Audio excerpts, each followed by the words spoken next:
Muito bem, vamos lá. Esta aula aqui está nomeada como devolutiva, porém não vai ser exatamente a devolutiva hoje, né? Vai ficar para a próxima semana, junto com o nosso próximo tema de aula. Então, lembrem lá que as atividades da M1, elas foram uma somatória de atividades, né? Atividades lá de elaboração dos currículos de vocês, tarefinhas de casa, que incluíam algumas coletas no pessoal de casa mesmo, né? Ali a gente fez um questionário para revisão para a prova. Foi basicamente um questionário bem amplo.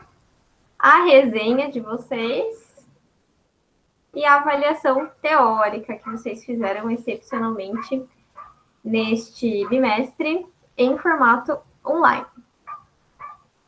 E aí a gente também tem 2 pontos da atividade EAD. Todos fizeram a atividade EAD, pessoal? Quem não fez, se não me engano, era até esses próximos dias, né? A entrega, ou semana passada, não me lembro. Mas se atentem aí que são 2 pontos importantes na média de vocês aí para compor a nota dessa primeira M. Certo? Bom, aqui eu coloquei a redistribuição da pontuação aplicada ali para a resenha. Tá? Então, quando vocês forem consultar qual foi a nota de vocês, este quadro aqui, ele está readaptado, ele está somando uma pontuação de 1 ponto para a resenha, né? Porque o quadro original disponibilizado pelo NATEP, ele tem uma somatória de 2 pontos. Porém, se a nossa resenha fosse equivalente a 2 pontos nessa média, realmente a gente ia acabar não tendo espaço para pontuar as nossas atividades chamadas ali tarefas de casa que vocês fizeram, certo? Então, aqui eu fiz uma redistribuição da pontuação e quando vocês forem a correção das resenhas, que já está disponível lá no Google Drive, eu não sei se todos têm acesso à pasta, mas qualquer coisa eu posso mandar para vocês diretamente, sim, né, o link, o compartilhamento da pasta. Mas aí vocês vão poder verificar como foi a distribuição da nota, tá? Então, competências avaliadas lá segundo o NATEP. Teve domínio da escrita do português formal? Se sim, tem 1/10. O resumo da obra, que é aquele primeiro trecho da resenha, que é o resumo, se você demonstrou autonomia e escrita própria no desenvolvimento da sequência de parágrafos que compõem o resumo da obra, você tem lá 3/10, 0,3 pontos. E no segundo bloquinho do modelo de resenha da Avantes, era o espaço de crítica do resenhista, onde você deveria descrever a sua análise sobre aquele paper, sobre aquele artigo que a gente leu, e fazer de repente, uma aplicação daquele conteúdo com a nossa disciplina, por exemplo, né? Esse era o objetivo principal. Era com que vocês fizessem realmente uma análise crítica disso, daquele paper, né? Aqui que esse paper é interessante dentro da ótica da avaliação em fisioterapia. Então, realmente eu não vi em nenhum dos textos alguém posicionando algum argumento nesse sentido, né? Com relação ao método de avaliação, por exemplo. Muitos elencaram sobre os resultados de avaliação de força, mas não especificamente sobre o método de avaliação, né? E pensando que a nossa disciplina é de avaliação e fisioterapia, eu esperava algo nesse sentido, certo? E aí, referências, poxa vida, gente, referências, ó, para quem de repente esqueceu, né, de algum detalhe lá nas referências, era um pontinho aí, era 0,1 garantido, né? Referências é bem tranquilão de fazer, tem disponível pronto na internet, só depende de você copiar e colar ali a referência. Então, por favor, peço para vocês se atentarem mais aí na entrega, né, de vocês. Certo? E aí, ó, se atendeu parcialmente a nota, a pontuação, ela fica aqui aplicada pela metade, não é exatamente a metade, né? Mas tem uma queda ali na pontuação, e aí, se não atende esses critérios, não pontua. Então, aqui, novamente, falando sobre a resenha, que eu senti bastante, que eu senti que, de repente, apesar de vocês já estarem no terceiro período, então vocês já tiveram o ano passado inteiro de contato com a elaboração de resenhas. Mesmo assim, mesmo vocês já tendo feito 4 resenhas aí, 4 não, né? São 5 disciplinas. Então, pelo menos umas 20 resenhas vocês já fizeram no ano passado. Eu esperava, assim, que vocês tivessem um pouco mais de domínio, tá bom? O que a gente espera que exista lá no resumo da obra, né? E é exatamente estes pontos que eu busquei pontuar se existiam ou não na resenha de vocês. No início do resumo da obra, tem que apresentar o nome do autor, título da obra, local de publicação, em qual revista, em qual ano, tá? Isso tem que estar descrito de uma forma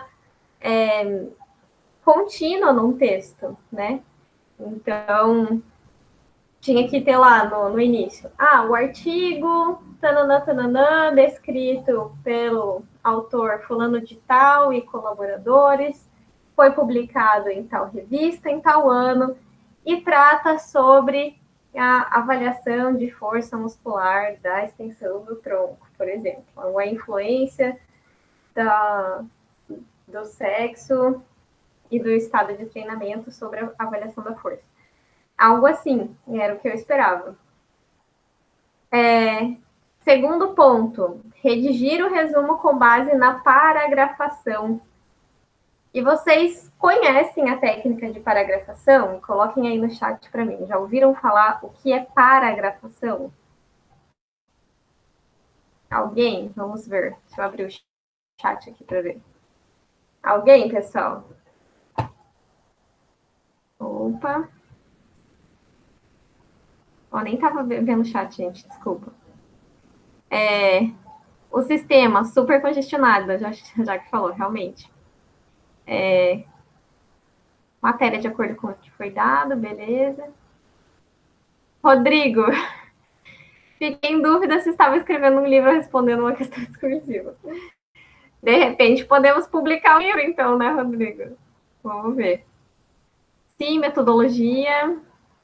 As notas já saíram, Alessandra? Ainda não, porque eu estou aguardando a nota da atividade do EAD, que são os 2 pontos, tá? Por isso que eu até falei se não era a entrega nesta semana, de repente. Mas a tutora, no caso, ainda não passou as notas das atividades de vocês. Então, falta esta nota para a gente publicar as notas da M1, tá bom?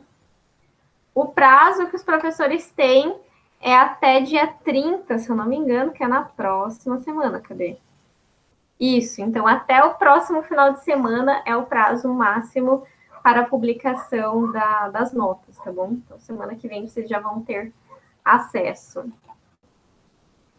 que mais? O não ali é porque vocês não conhecem a técnica de paragrafação, pessoal? Só me confirmem que eu estava com o chat fechado.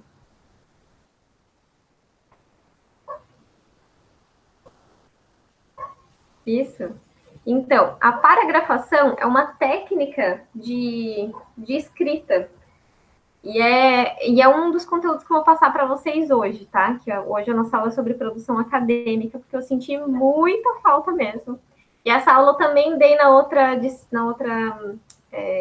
disciplina que eu leciono, porque não foi algo que eu senti só de vocês, tá? Realmente não sei exatamente como que é a relação aí dos professores com a elaboração de resenhas.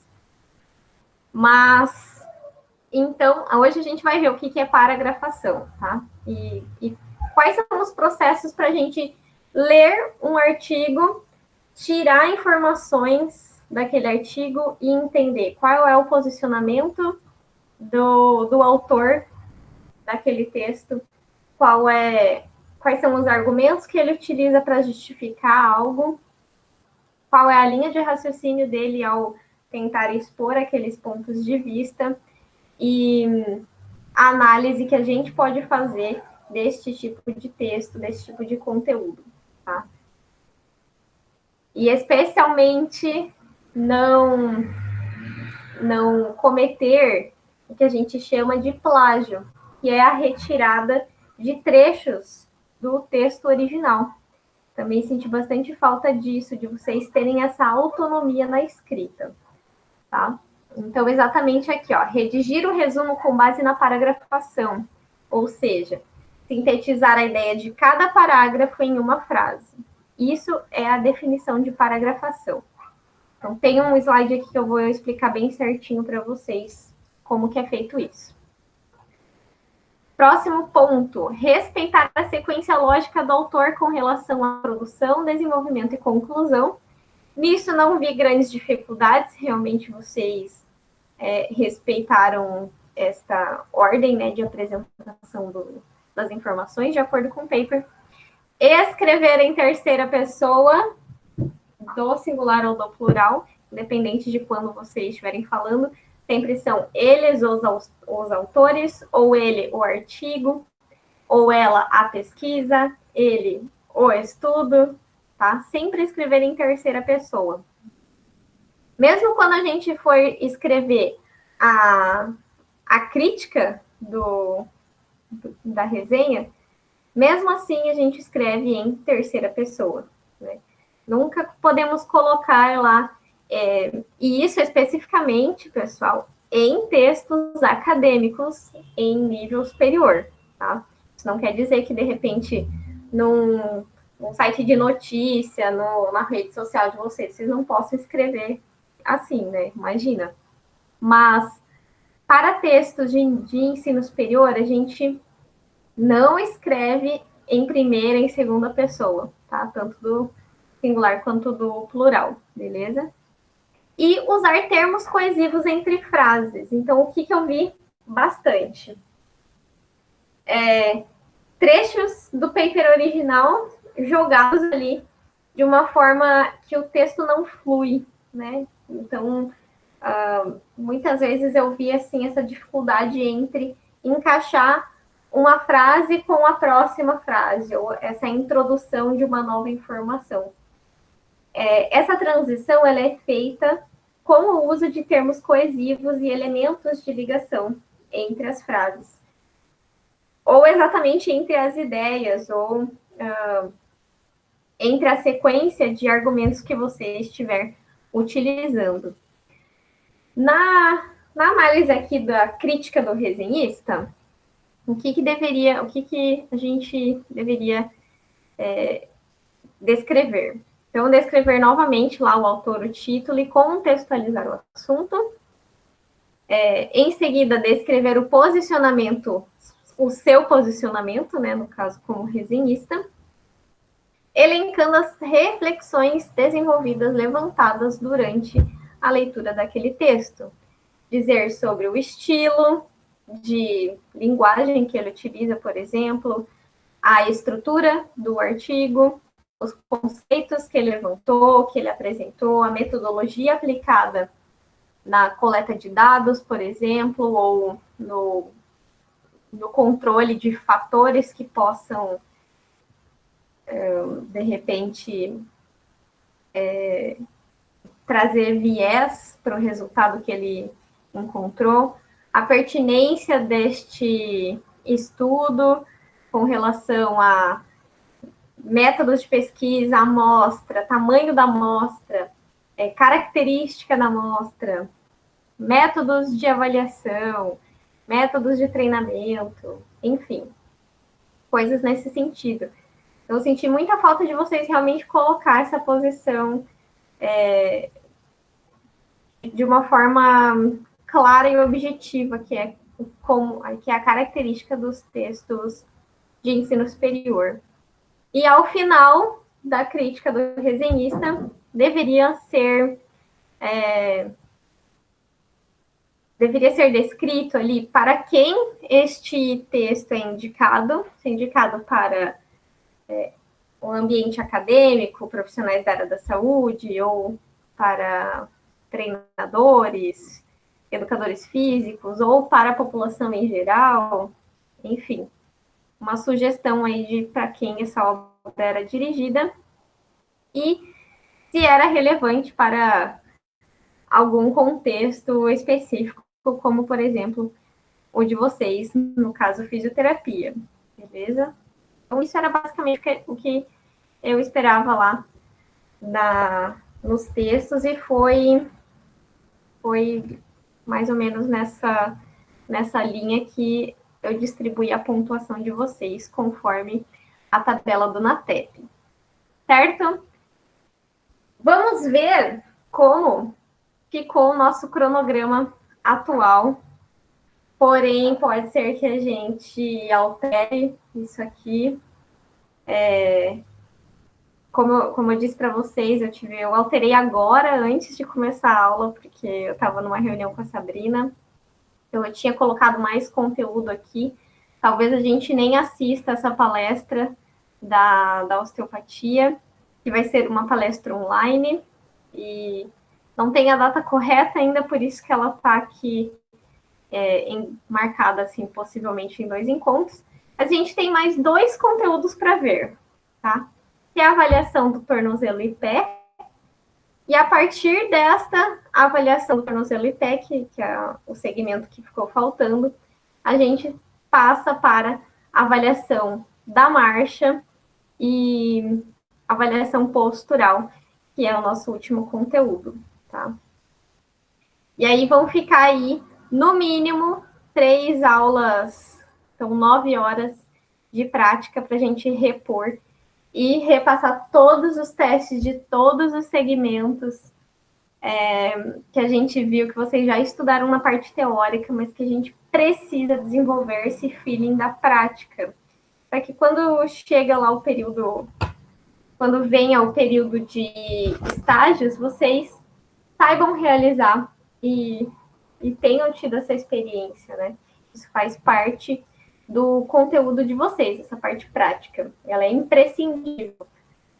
Quanto mais vocês treinam, mais habilidades vocês desenvolvem. E é de uma forma específica. Então, vocês precisam treinar os testes. Treinem em casa, como eu já dizia para vocês nas nossas outras aulas de avaliação segmentar. Treinem em casa, estudem e tudo mais. Porém, a gente precisa deste momento com a supervisão aqui da professora, ensinando a vocês, dando os macetinhos, direcionando o que a gente tem que observar. E, por outro lado, como a gente tem aí uma sala com umas 20 pessoas, é muito possível que nessas 20 pessoas tenham achados diferentes, e é isso que deixa tão rica a aula prática, certo?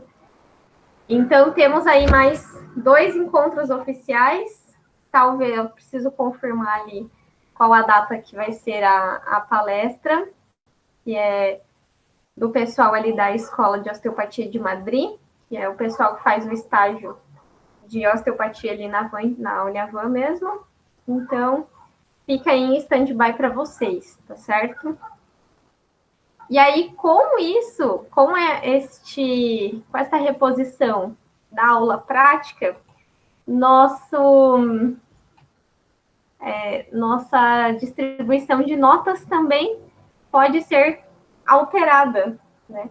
Eu não estava contando com a pontuação das aulas práticas aqui quando eu desenvolvi a nossa distribuição de notas. Mas o que eu já tinha planejado lá no início do semestre era que em cada aula de avaliação segmentar a gente teria um momento de prática. E para isso, teriam as atividades que seriam pontuadas com relação à prática. Então, neste novo modelo, que a gente vai precisar repor essas aulas práticas, a gente também vai ter uma pontuação de avaliação prática, tá? Então, realmente, vou precisar reestruturar essa distribuição de notas aqui para vocês.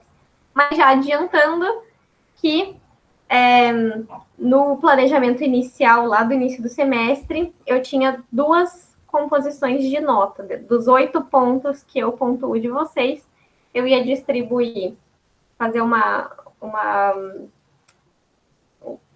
distribuição de 10 pontos de prática, 10 pontos de teórica, ia fazer a média, que é a soma das duas dividido por 2, e isso seria o referencial de 8 pontos, que é o que eu tenho para avaliar vocês, certo? Deu para entender o esquema de notas, pessoal?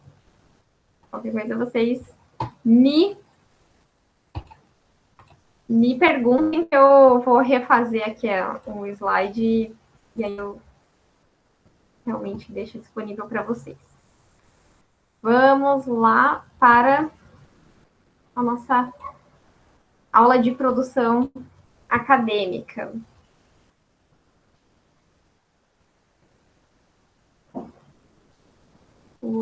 Cadê?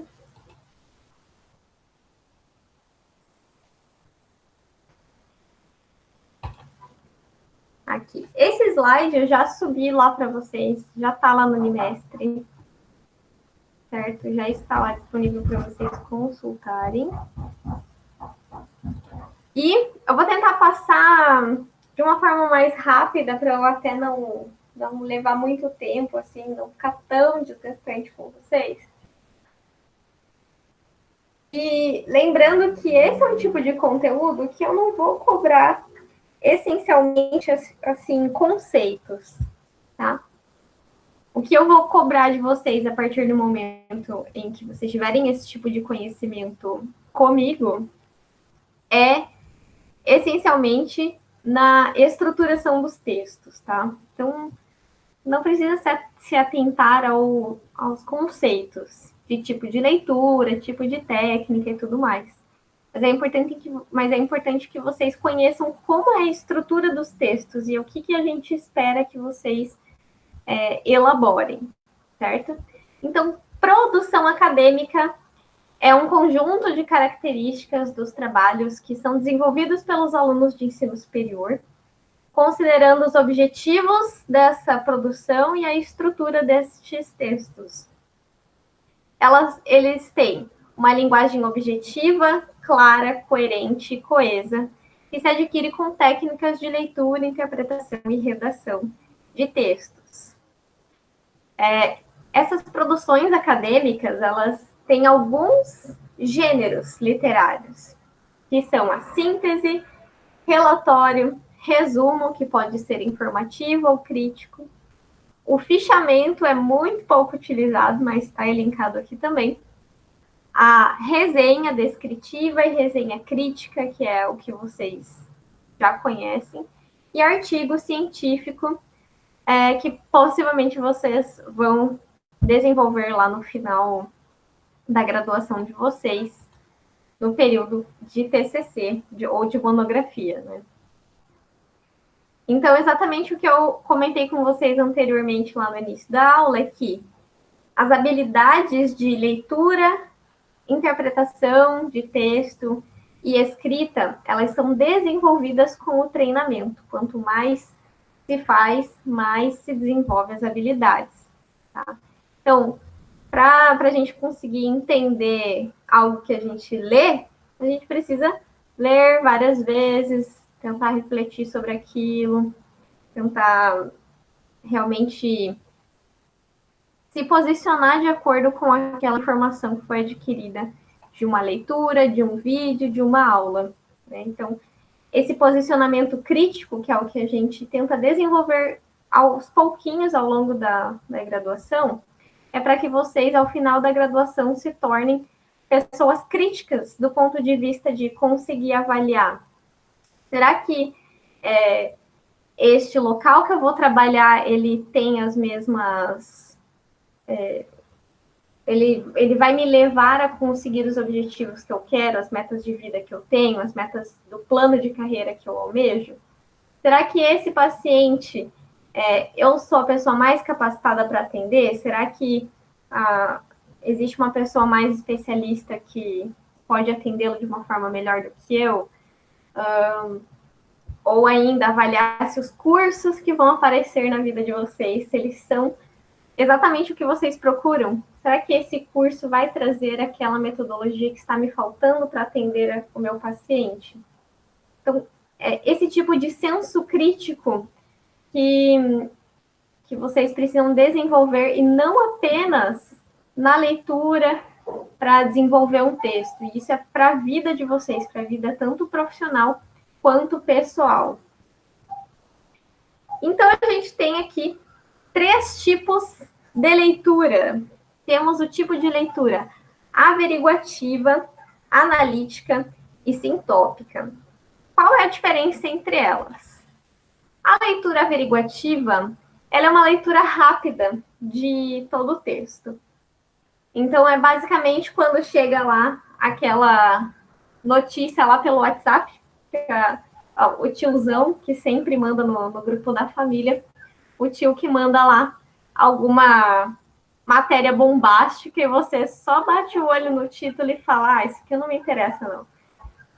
Nem vou abrir. Você já fez uma leitura rápida, do tipo averiguativa. Só leu o título e viu que não era do seu interesse e já descartou. Certo? Por outro lado, o mesmo tio mandou uma notícia assim que, de repente, desperta o interesse de vocês.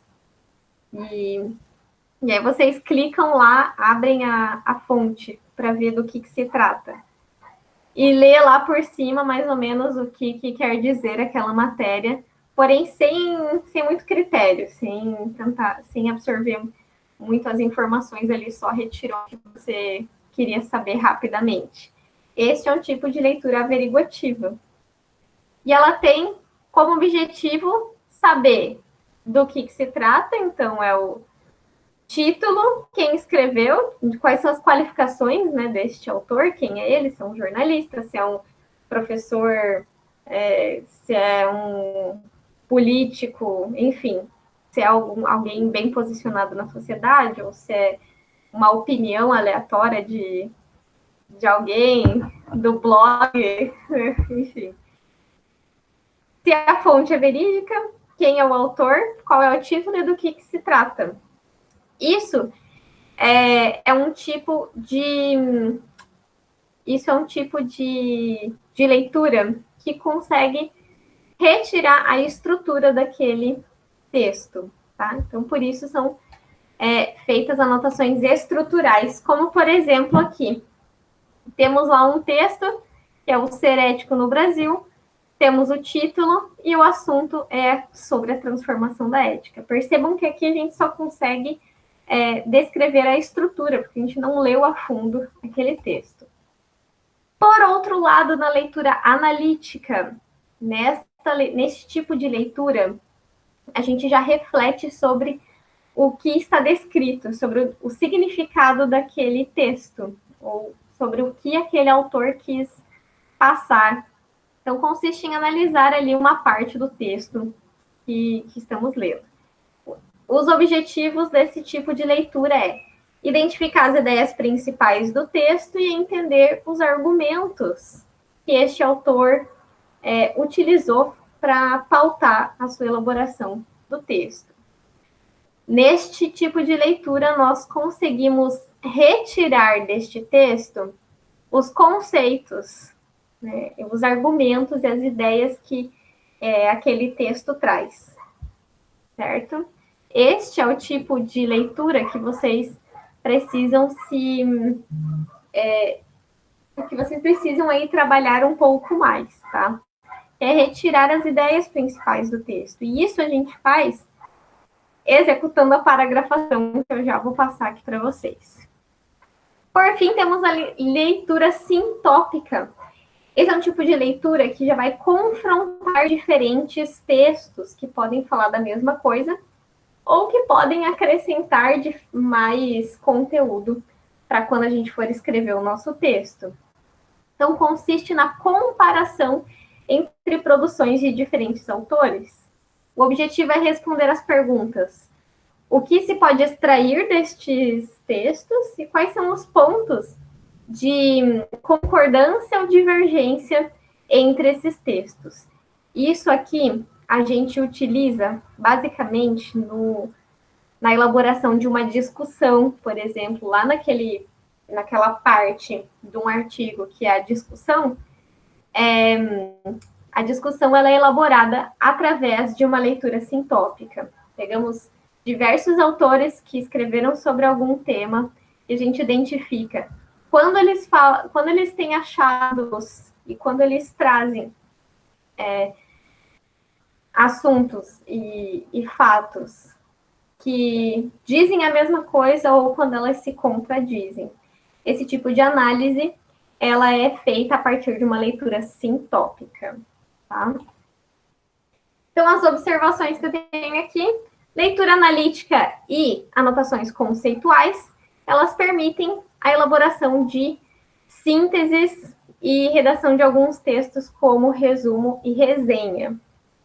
Já a leitura sintópica, que é esta onde a gente consegue conversar entre diferentes autores, entre diferentes ideias, permitem a elaboração de textos mais com um nível de poder crítico mais acentuado, como artigos e trabalhos científicos mais elaborados, tá certo? Então, para vocês fazerem a resenha, vocês precisam desenvolver essa leitura analítica. Como que a gente vai desenvolver essa leitura analítica? Como que a gente vai conseguir tirar as ideias do autor sem que a gente precise copiar lá exatamente o que ele colocou, sem fazer o plágio de alguns trechos? Então, uma das técnicas, e a que eu acredito que seja a mais adequada para treinar isso e para desenvolver isso, é a técnica de paragrafação. Então, o que é isso? Ela consiste em numerar de uma forma crescente cada parágrafo do texto. Então, tem lá, começa lá na introdução, parágrafo número 1, próximo, parágrafo número 2, próximo, parágrafo número 3, e assim por diante. Redigir lá numa folha a ideia principal de cada parágrafo, resumindo ela em uma frase. Ou seja, no parágrafo número 1, que ele está numerado, parágrafo número 1, eles dizem lá, fazem a introdução do tema. O texto aborda sobre a avaliação da força muscular, por exemplo. No parágrafo 2, eles estão falando ali, contextualizando que a força ela é mensurada com um dinamômetro, por exemplo. Aí você vai colocar lá na frase número 2, que ela corresponde àquele parágrafo, que a força é mensurada por um dinamômetro, por exemplo, tá? Então, assim, a partir da numeração dos parágrafos, a gente numera as frases que são correspondentes a cada parágrafo e faz uma lista de frases com as ideias centrais de cada parágrafo. E aí, com essa lista de frases, você junta tudo, pega aquelas ideias que foram escritas por você, a partir das ideias do texto, e linka elas, une elas de uma forma coerente, através de elementos de ligação e termos coesivos, para que aquela lista de frases, ela fique um texto contínuo, e fique um texto e bem encaixadinho, né? Com isso, com esse texto final, você tem uma obra autoral, sem plágio, analítica, e que consegue retirar as ideias principais do texto, sem que precise acontecer ali uma cópia do trecho original do paper, tá? Ou do texto que vocês estiverem lendo, né? Então, usar o texto resultante para a elaboração de sínteses, resumos, resenhas, artigos e outras produções. Coloquei aqui um exemplo, por exemplo, a gente tem aqui esse texto no modelinho Lorem Ipsum, que é um texto utilizado aí, é um texto de palavras aleatórias que não significam nada. Elas existem para o pessoal do design que precisa montar um esqueminha ali onde encaixem a escrita que você vai colocar o texto ali, né? A pessoa que vai fazer essa criação. Enfim, é só para ilustrar aqui para vocês que em cada parágrafo a gente inclui um número, uma ordem crescente. De cada parágrafo a gente retira a ideia principal e descreve em uma frase. Eu peguei aqui também, por exemplo, nesse site aqui do Escoliose Brasil, um textinho que tem lá no blog deles sobre os tratamentos da escoliose, que é uma afecção aí que pode ser idiopática, não idiopática, especialmente notável em adolescentes, e é o período que a gente consegue tratar mais adequadamente, né? Então, vamos lá. O primeiro parágrafo está numerado lá, número 1, tem toda a sua descrição, né? A escoliose é muito diferente de uma dor nas costas ou de um incômodo na lombar, que passaria normalmente até mesmo sem medicação e tratamento fisioterapêutico.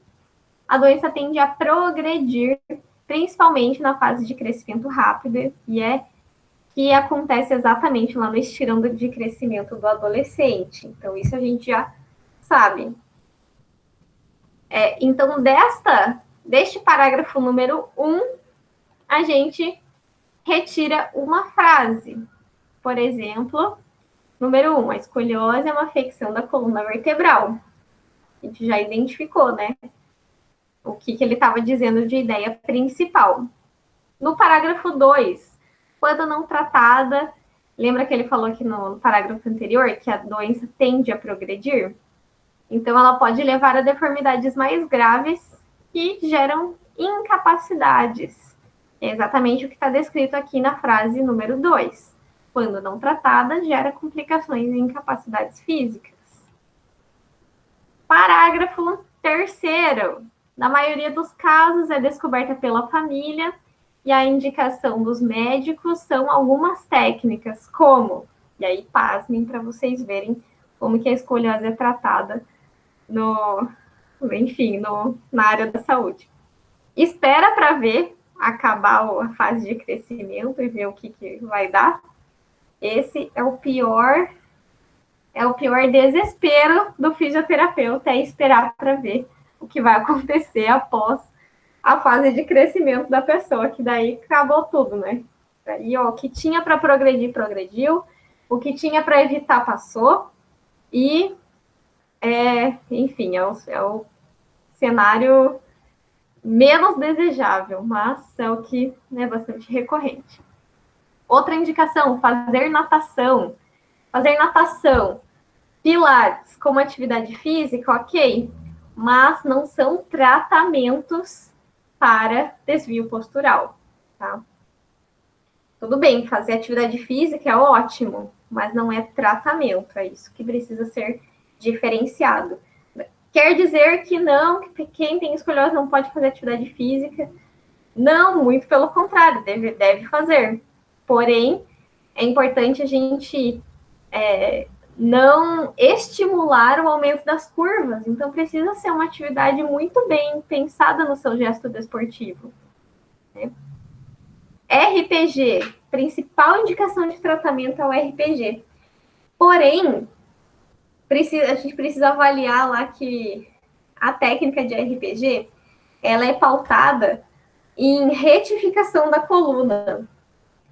E pensando que alguns casos de escoliose, elas são exatamente favorecidas, né? As curvaturas de compensação, elas são favorecidas pela retificação.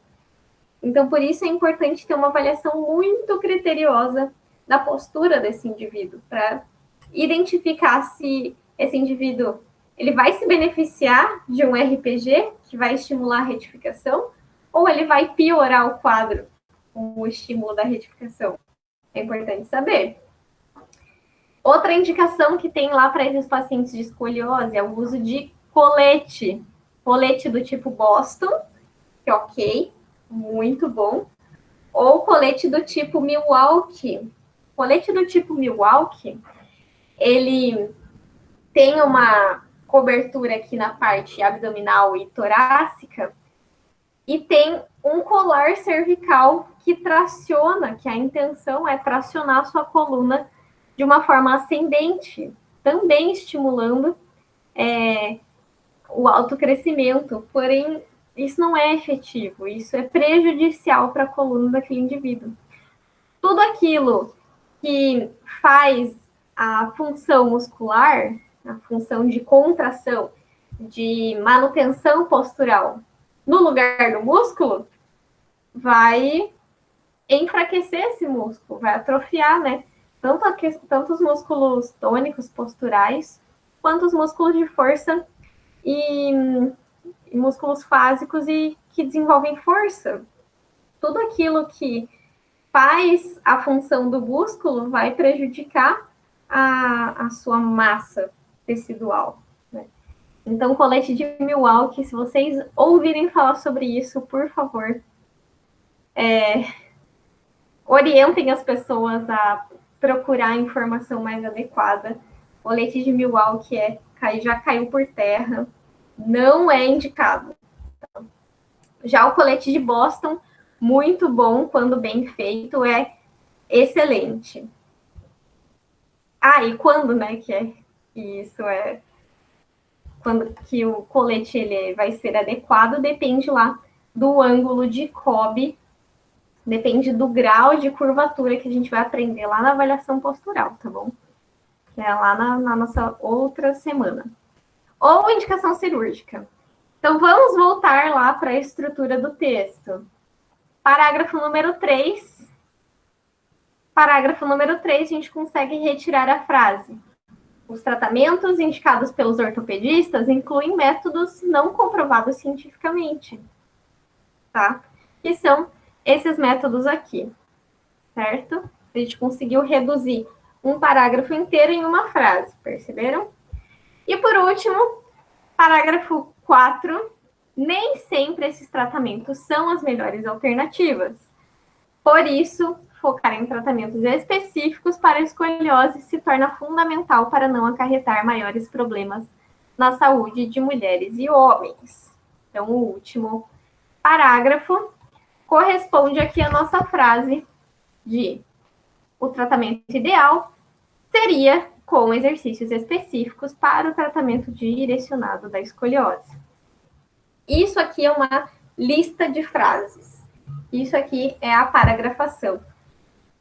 Para a gente descrever um resumo, ou uma resenha, ou uma síntese autoral, a gente pega essa lista de frases e encaixa essas frases de uma forma contínua num texto, usando elementos de ligação e termos de coesão. Vamos ver como é que ficou aqui o nosso textinho. Vamos ver se vocês acharam que ficou bom, tá? Vamos lá. A escoliose é uma afecção da coluna vertebral importante. Aqui já não ficou muito adequado, na verdade, né? Eu já não gostei. Mas então poderia colocar, é uma importante afecção da coluna vertebral, né? Eu já inverteria relendo aqui na hora que eu escrevi, né? Achei que estava bom. Voltando, então. A escoliose é uma importante afecção da coluna vertebral que, quando não tratada adequadamente, pode progredir e gerar complicações e incapacidades físicas. Percebam que eu uni duas das frases iniciais, né? Como que? Com elementos de ligação. Né? Esse que aqui indica, ele está dizendo que a frase que eu acabei de falar tem relação com a frase que vai vir aqui na frente. Segundo parágrafozinho aqui, ó. Apesar dos tratamentos indicados pelos ortopedistas incluírem métodos não comprovados cientificamente, o tratamento ideal é pautado em exercícios específicos para tratamento direcionado. Ó, já teve repetição de termos na mesma frase. Pode cortar, isso tá errado.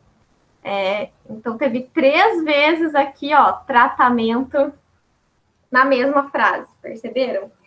Isso, essa duplicidade ou triplicidade de termos, né? Isso não é uma escrita formal, tá?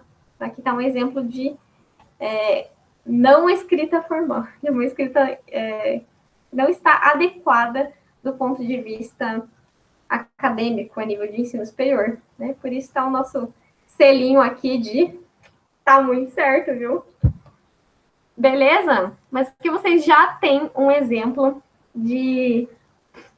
do método adequado, de como transformar uma lista de frases em um texto. Beleza?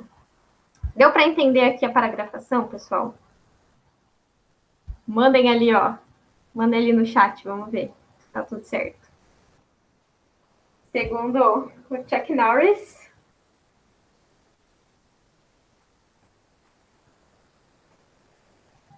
Sim, pessoal, mandem no chat. Vamos ver se tem alguém assistindo aí, por favor. Top! Valeu, Rodrigo. Isso aí. Não me deixe sozinha aqui. Obrigada.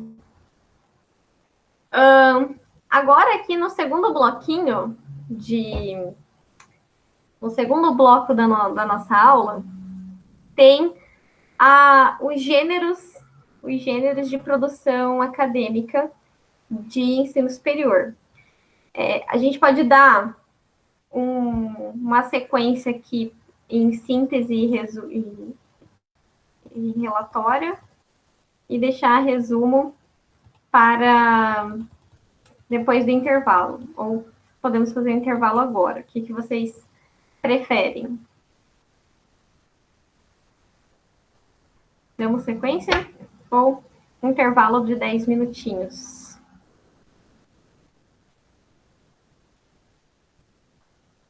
Toca direto? Então, beleza. Deixa eu pegar uma água. Volto em 1 minuto.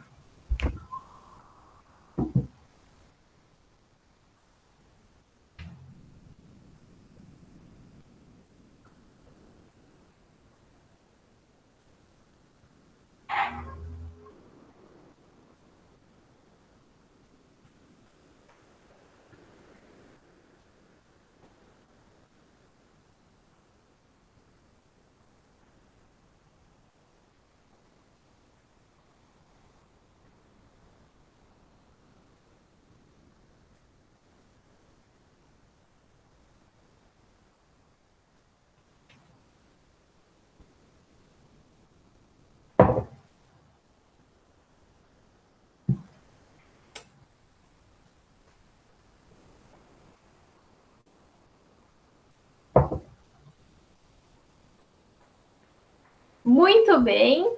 Então, vamos lá. Dentro dos gêneros literários que vocês podem produzir dentro da estrutura acadêmica e com o nível de produção científica, um dos gêneros, o gênero que denomina aquela produção mais simples, mais básica, é a síntese. A finalidade da síntese é entender as informações, transformando elas em conhecimento por meio de uma reflexão e crítica. Depois, elas vão servir de fundamento para a redação de outros gêneros acadêmicos, como resumo, resenha, artigos, entre outros. Então, a síntese, ela é a produção inicial dentro das produções científicas, né, produzidas aí por alunos do ensino superior. A elaboração de síntese, entre outros objetivos, permite visualizar o teor dos estudos realizados na revisão de literatura, bem como das atividades práticas desenvolvidas.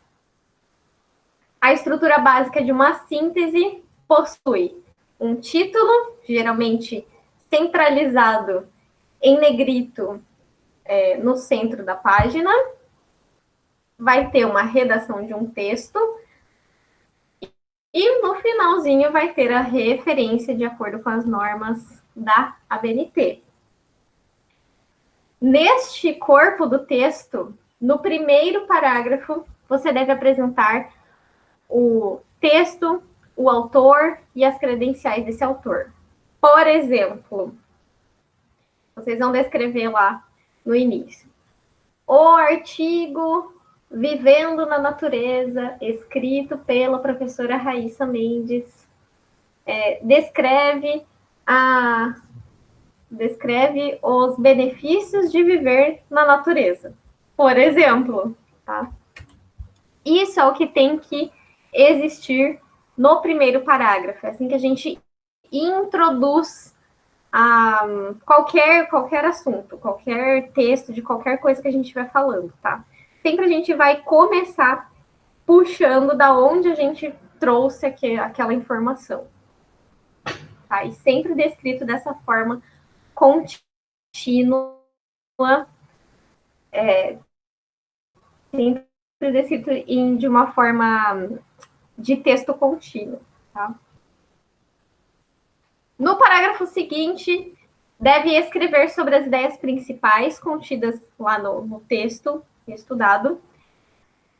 E essas ideias elas vão ser retiradas do texto através de técnicas de escrita, como essa que eu passei para vocês, que é a paragrafação.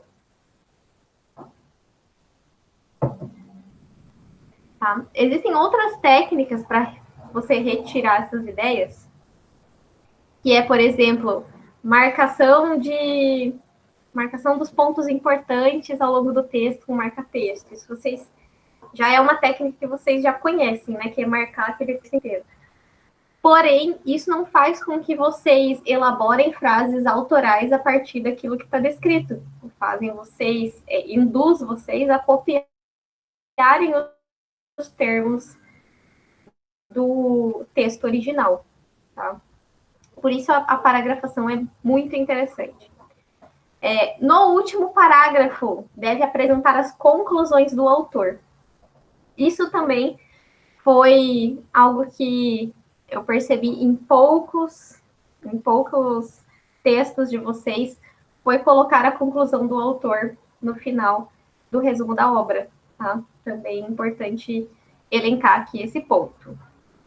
O importante numa síntese é mostrar que o autor, né, o autor da síntese, entendeu o conteúdo que tinha naquele texto. Assim, é relevante utilizar vocabulário próprio, evitando a cópia do original. Então, lembrando que a cópia do original, mesmo que em trechos e não completo, é uma forma de plágio. E o plágio, ele é uma infração ética. Ele é uma infração ética dentro da comunidade acadêmica. Então, isso não é permitido sob nenhuma forma.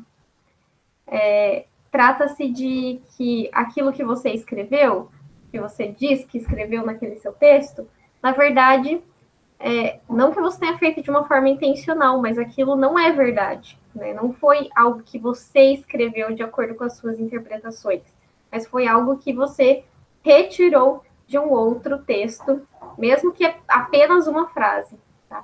E isso já caracteriza como um tipo de plágio. O emprego de termos coesivos entre as frases e parágrafos permite trazer clareza e objetividade para o texto, que é a característica de textos de produção acadêmica de nível superior. Um outro modelo de gênero literário desenvolvido por vocês durante o período de faculdade é o relatório. O relatório vocês já devem conhecer, já devem ter feito pelo menos algum relatório de alguma disciplina prática, de laboratório. Geralmente tem, né, essa elaboração de relatório de aula prática, sei lá, na aula de anatomia, na aula de microbiologia. Geralmente a aula que a gente vai estudar lâminas ou vai fazer algum estudo microscópico, a gente tem essa elaboração de relatório. Vocês já fizeram? Mandem ali no chat, vamos ver. Quem já escreveu um relatório, pode ser um relatório de qualquer ordem. Me mandem, quero ver. Alguém já escreveu algum relatório? Aí, pelo menos ano passado, de repente, esse ano, não sei. Não? Ninguém? Mas um relatório, ele é uma descrição de tudo o que aconteceu naquele ambiente de estudo, ou naquele experimento, ou naquela atividade prática, né? E essa descrição dos fatos, ela tem um objetivo de registrar aqueles fatos, né? E com isso você desenvolver conclusões e tomar determinadas decisões. Ele deve ser exato, fiel e claro, e pode tratar de uma exposição rápida e informal de caráter pessoal, ou pode assumir algumas formas mais complexas. Tá, mas o que isso quer dizer, né? Existem alguns tipos de relatório. Então, existem relatórios do tipo administrativo, que para quem trabalha aí mais nesses setores de gestão e de administração, provavelmente conhecem o relatório lá da sua empresa, da empresa em que trabalha, se é dessa parte administrativa ou de caixa, enfim. Os relatórios do tipo administrativo, eles englobam gestão de controle de pessoal, de tarefas da rotina, de inspeção, relatórios financeiros, relatórios de número de vendas, de número de acessos, de marketing e tudo mais. Ele pode ser aplicado de acordo com a necessidade daquela empresa. Por exemplo, outra coisa que o pessoal faz também que utiliza relatório são, por exemplo, quem trabalha com redes sociais, assim, enfim, que divulgam alguma coisa nas redes sociais, também trabalham com relatórios de número de acessos, números de views, interação entre pessoas e a página, o post, o vídeo, enfim. São relatórios também que geram dados numéricos. E esses dados numéricos, eles são utilizados para tomada de decisão. Para onde que eu vou investir, para onde que eu tenho que melhorar as vendas, para onde eu tenho que melhorar o engajamento do público, enfim, pensando do ponto de vista administrativo. Já o outro tipo de relatório é o do tipo técnico-científico. E esse tipo de relatório, ele inclui trabalhos de pesquisa de vários campos de atividade, e inclui os relatórios de estágio, por exemplo, que vocês vão precisar desenvolver a partir do momento que começarem os estágios de vocês, né? Agora vocês estão na terceira fase do curso, e se eu não me engano, tem estágio lá para o quinto período, eu acho, né? Para a quinta fase do curso. É isso mesmo? Não tenho certeza. Eu não tenho a grade de vocês, assim, bem claro na minha cabeça, né? Mas, provavelmente, ó, daqui a um ano, vocês já vão estar com o pezinho lá no estágio. Se eu for no quinto período, acho que é no sexto período, então, vocês já têm pelo menos alguma atividade prática, e começam lá em dupla e tudo mais. Já vão precisar fazer relatórios de estágio. E o relatório, como eu mencionei anteriormente, é a descrição dos fatos, ou seja, vai ter uma avaliação do seu paciente, vai ter a elaboração dos objetivos de curto, médio e longo prazo, vai ter o plano de tratamento, ou seja, quais as técnicas que você vai utilizar para alcançar aqueles objetivos de curto, médio e longo prazo que você determinou para ele.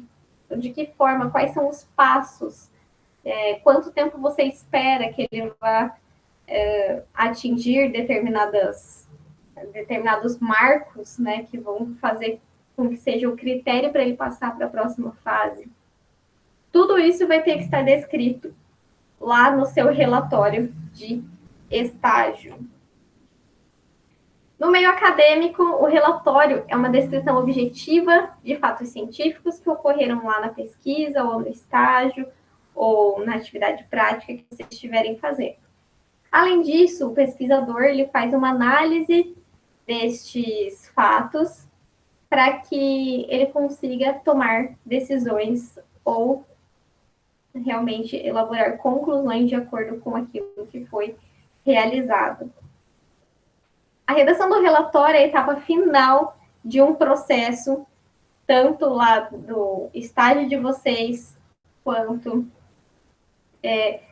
ao final de uma aula prática, quanto ao final de uma pesquisa, de um estudo, por exemplo. Ele é eficiente na medida em que os objetivos e os métodos forem bem definidos no início da investigação, e a linguagem obedece às exigências dos textos científicos, ou seja, claro, objetivo e emprego de língua formal, português formal. A estrutura lá do relatório, ele tem que ter uma introdução contendo a apresentação do tema relacionado àquele relatório. Deve responder a algumas perguntas, como o tema, ou seja, o que vai ser estudado, por que aquilo está sendo estudado, então essa é a justificativa, porque existe lacuna do conhecimento, porque nunca se avaliou isso, nunca se avaliou exatamente esta abordagem nesse tipo de paciente, nesta condição em que ele se apresenta. O objetivo, ou seja, para que eu vou fazer esse tipo de estudo, para que está sendo descrito esse relatório. O solicitante é para quem eu vou escrever, para quem eu vou entregar esse relatório. Por exemplo, se for lá para o professor, para o supervisor de estágio, vai ser a pedido da matriz, né? Vai ser a pedido do professor supervisor. Para quem? Para compor a nota, né? O objetivo para compor a nota do estágio, por exemplo. O local onde vai ser feito na clínica escola da Uniavan. A metodologia, como que vai ser utilizado, quais as ferramentas, quais os equipamentos vão ser utilizados para avaliar este paciente, por exemplo. Vamos, né, dizer que a gente está falando de um relatório de estágio, por exemplo. A amostra, quem vai ser a nossa amostra? Vai ser um estudo de caso porque eu só tenho um paciente. Não, vai ser um N de 12 pessoas porque eu tenho um grupo de hipertensos, por exemplo. Tá? E no tempo, em quanto tempo vai ser aplicado, em qual momento vai ser aplicada aquela avaliação, aquela intervenção, aquilo que vai estar sendo descrito no relatório. Segundo ponto, vai ter o relato da observação, ou o relato da pesquisa, ou a descrição de fato do seu estágio, de como foram feitas as práticas. Relatar o que foi observado naquele contexto, que está descrito na introdução, analisar os dados coletados, seja perimetria, a amplitude de movimento, força muscular, o que mais que a gente coleta? Mais algum dado quantitativo? Questionários, tudo que for feito. Análise postural, enfim. Queixas relatadas de forma autônoma pelo paciente, também é um dado qualitativo. Relacionar os dados na observação com os conceitos que já existem na literatura científica. Por fim, considerações finais, né? Você precisa dar ali o feedback final como autor desse relatório. Pode apresentar sugestões de melhora, de continuidade daquela prática e colocar as normas das referências nas normas da ABNT. Fechou? Essa é a estrutura de um relatório.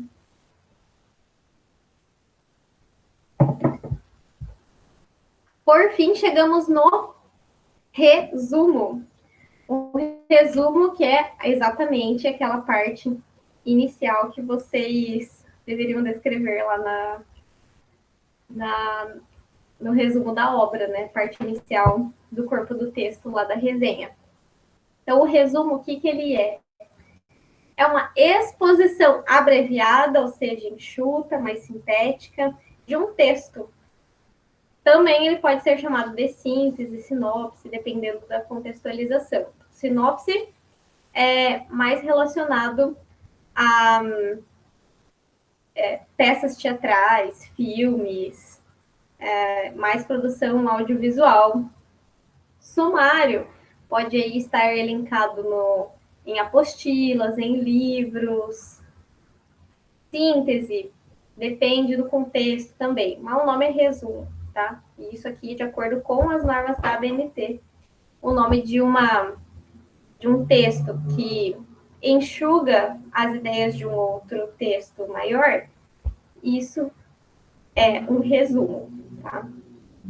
Essa apresentação, esse formato de texto, vem precedida de uma referência e visa esclarecer o leitor sobre a conveniência de consultar o texto de uma forma integral. Ou seja, quando você bate o olho lá naquele artigo e lê o resumo, você já faz a triagem, você já filtra se aquilo é um artigo que realmente é compatível com o que você está procurando ou não tem nada a ver.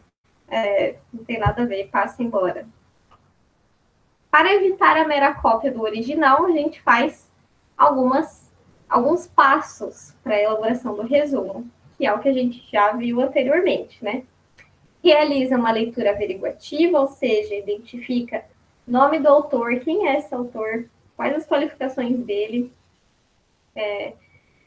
qual é o título do assunto e sobre o que aquele texto fala. Isso é a leitura averiguativa, quando a gente passa o olho lá por cima. Leitura analítica a leitura analítica já é uma leitura do texto completo, analisando o que tem de informações, ideias principais naquele texto, e uma das técnicas para fazer isso é a paragrafação, ou seja, reduzir a ideia de cada parágrafo em uma frase, criando uma lista de frases, e a partir desta lista de frases você elabora o seu texto de uma forma autoral, original. Na elaboração do resumo, você deve identificar o tipo de resumo. Então, segundo as normas da ABNT, existem resumos do tipo indicativo, informativo ou crítico.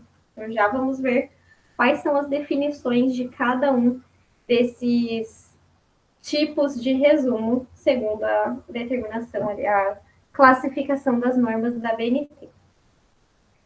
Antes da redação do texto, deve-se informar os elementos bibliográficos do texto, ou seja, sobrenome do autor, prenome do autor, título da obra, local de publicação, em qual revista foi publicado, editora, ano e as páginas que vão ser resumidas. De repente, não precisa ser a produção completa. De repente, vai ser um capítulo que vai ser resumido, por exemplo. No início do resumo, apresentar lá o nome do autor, gênero, também de uma forma lá descrita de uma forma contínua, tá? E apresentar o conteúdo de uma forma mais resumida, mais sintetizada. Alguns procedimentos, não, na verdade aqui, vamos lá para determinação. Quais são os tipos de resumo, segundo as normas da BNT? Existe lá o tipo de resumo indicativo, que é caracterizado por a descrição somente das ideias do texto. Não, no resumo indicativo não existem dados de resultado, não existem dados quantitativos, qualitativos. Só tem a descrição das ideias principais daquele texto. Isso é um tipo de resumo indicativo, um resumo mais direto, sem levar em conta os dados, os resultados, enfim, essa perspectiva mais direcionada. Já o resumo informativo, ele contém aí um pouco mais de informação, né? Então, ele tem, já apresenta lá uma estrutura de introdução, do que se fala aquele resumo, já tem lá os métodos que foram utilizados, os objetivos que foram utilizados, os resultados e a conclusão final daqueles autores. Então, esse já é um modelo de resumo informativo, ou seja, ele contém um pouco mais de informação e especialmente informação mais direcionada para tentar envolver aquele leitor. A norma da BNT sugere que para textos pequenos esse resumo tem até 100 palavras e para publicações, para produções acadêmicas de maior peso, como monografias, artigos, tudo mais, ou dissertação, tese, esse resumo pode ter até 500 palavras. Então, aqui eu coloquei para vocês um exemplo de resumo informativo. Como este resumo aqui, ele veio solto, veio de uma forma sozinho, não veio junto com o texto, ele não está precedendo o texto original, ele apresenta essa característica aqui, que tem a referência aqui em cima, então, sobrenome do autor, prenome do autor está demonstrado aqui pelas iniciais, o título e subtítulo daquela obra, o local que foi publicado, no caso aqui no México, o ano, a revista e aonde está disponível e quando foi o acesso, certo? Esse daqui é o modelinho de referenciação, de referência, de sites, enfim, de base de dados eletrônicos, né? Como aqui está descrevendo a Cielo.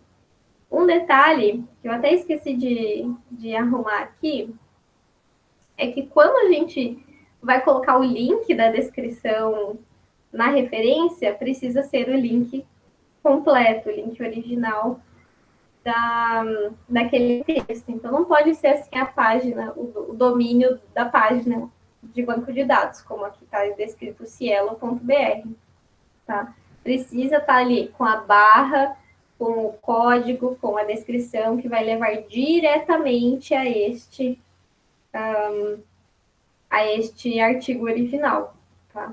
Então, aqui já tem um modelinho para a gente corrigir. Porém, o que eu quero que vocês observem na elaboração deste resumo, desse tipo de resumo, que é um resumo informativo? Percebam que aqui a autora, que no caso é a Flaviane, ela começa o artigo descrevendo o título, quem que é o autor e sobre o que fala aquele texto.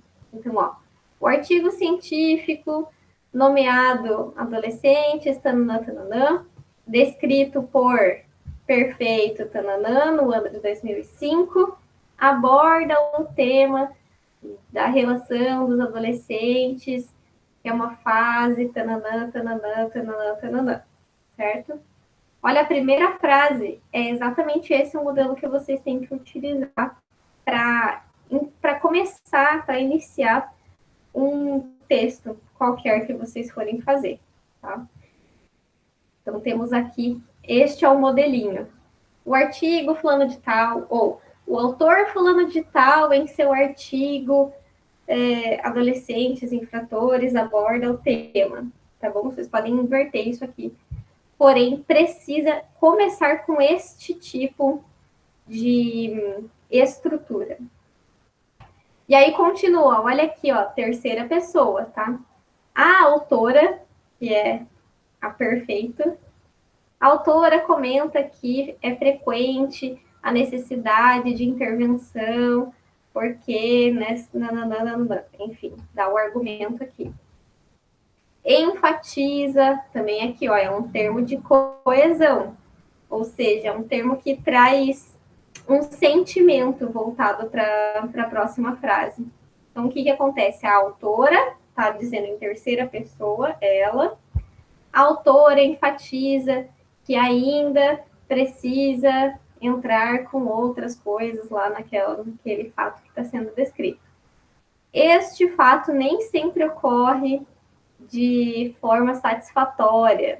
Então, aqui tem mais uma frase que é um tipo de elemento de ligação. Está ligando as ideias anteriores com a próxima.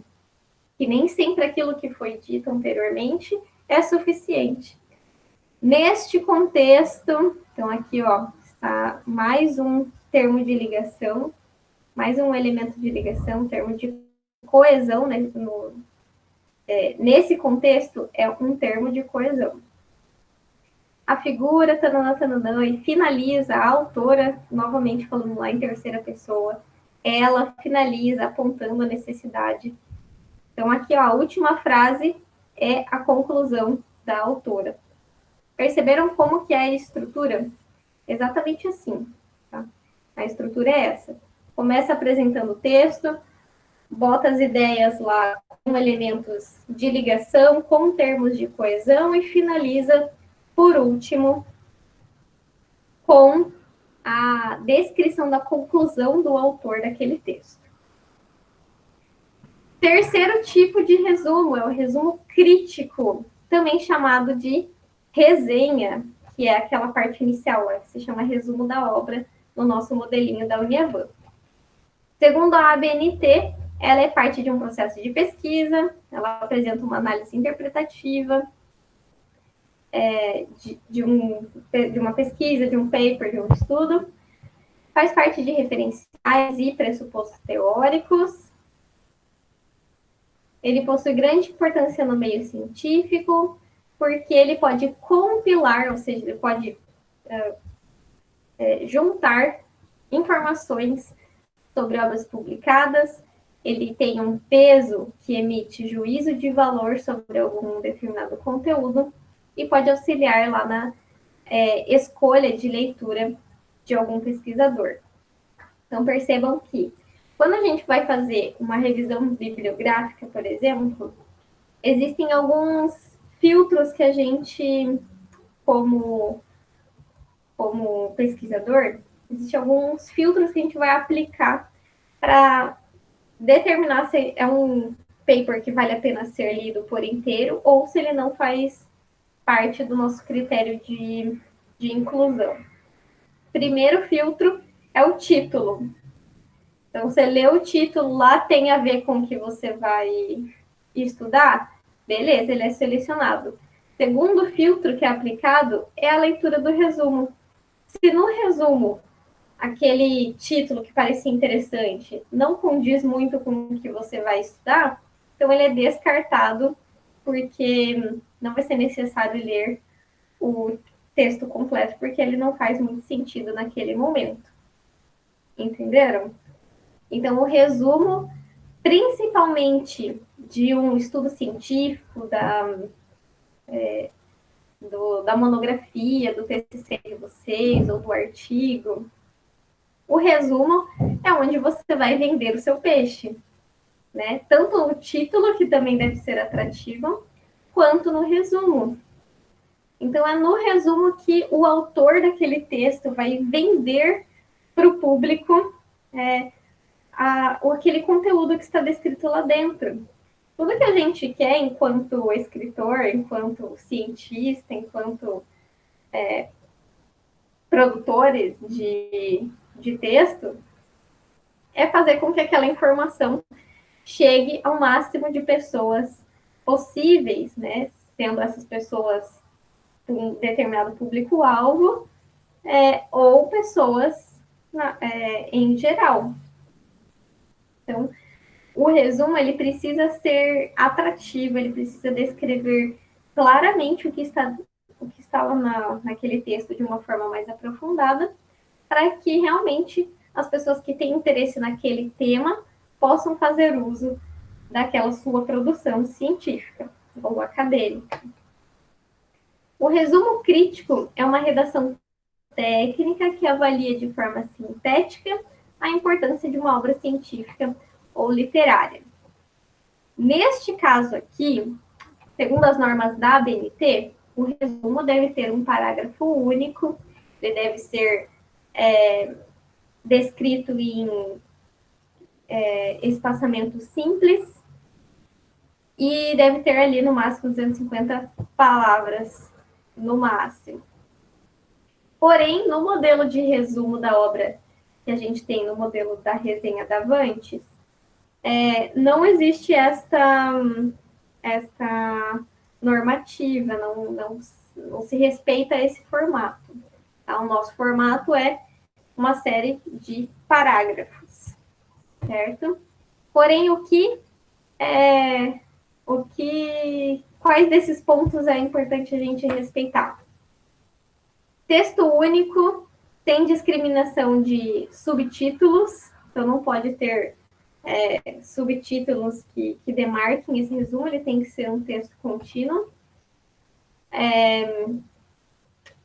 Pode apresentar lá um resumo do conteúdo e ser seguido de uma apreciação crítica. Esse é o nosso modelo da Uniavan. Redigir o texto em terceira pessoa do singular ou do plural, eles, né? Sempre ele ou eles.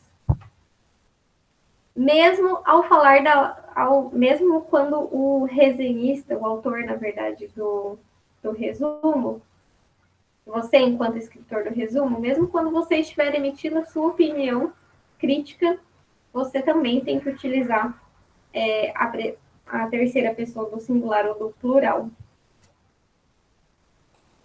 Então, aqui eu coloquei um modelinho de resumo para vocês visualizarem. Aqui, como está nas normas da ABNT, ele tem essa cara fechada, assim, né? Tem a referência aqui no topo, no corpo do texto, no início, né, dessa publicação, porque está seguindo aqui as normas da ABNT. Porém, no nosso modelo ali da Uniavan, a gente não tem esta exigência aqui de colocar esse bloco de referências no início, tá? Mas só reforçando, a referência ela é descrita pelo sobrenome do autor, prenome do autor pelas iniciais, um autor separa do outro por ponto e vírgula.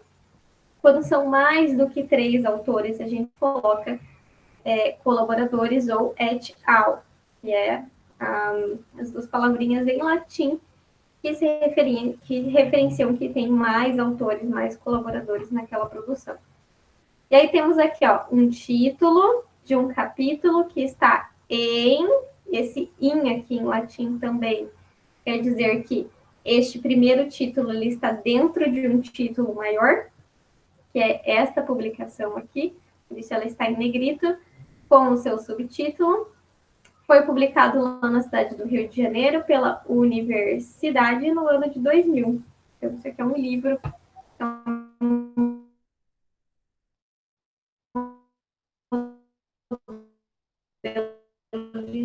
De livro. Aqui, a autora, que é a Laíse, os autores, eles, né, em terceira pessoa, os autores em seu texto, leitor exigente, afirmam que o hábito de ler depende de comprometimento. Eles afirmam, novamente, terceira pessoa do plural, que a leitura ativa significa tantas coisas. Em seguida, é o mesmo tipo de estrutura, usando termos de coesão, né? Quem faz e responde, explicam, então esse aqui também é um verbo de coesão, explicam, dá uma qualidade para algo que vai ser feito. Então, aqui, no caso, os autores, eles indicam que durante a leitura devem existir anotações auxiliares e tudo mais. Devem ser respondidas algumas perguntas. Eles comentam ainda que é importante fazer tal coisa. E aí, por fim, a Laís termina o seu texto descrevendo que o autor do texto complementa o autor de um segundo texto complementa o artigo, o texto desses dois autores,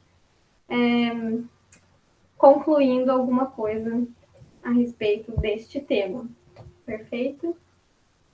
Então, basicamente, essa é a estrutura de um resumo. E, por fim, chegamos à definição de resenha. Então, nós temos lá 2 tipos de resenha. A resenha descritiva e a resenha crítica. Qual a diferença entre elas? É que na resenha descritiva, você, enquanto resenhista, vai exatamente retirar as ideias lá principais daquele texto e produzir o seu texto com as suas análises. Enquanto na resenha crítica, você pode emitir a sua opinião sobre aquilo, colocar o seu posicionamento pessoal enquanto autor, enquanto indivíduo com pensamento crítico sobre aquele assunto, pode ainda comparar com outras ideias que reforcem ou que refutem aquela ideia daquele texto e você está escrevendo, por exemplo. Vamos ver, então, aqui a resenha descritiva. Ela é descrita em texto contínuo, ou seja, não pode ter pontos, que é os bullets, como é o formato deste slide, por exemplo, né? Então, está feito em tópicos. Numa resenha, tem que ser feito de uma forma de texto contínuo. Deve ser dividido em parágrafos, deve expor as ideias principais dos autores do texto base. Apresentar argumentos que sejam originados de fatos profissionais ou sociais, que elucidam ou exemplificam o posicionamento do autor.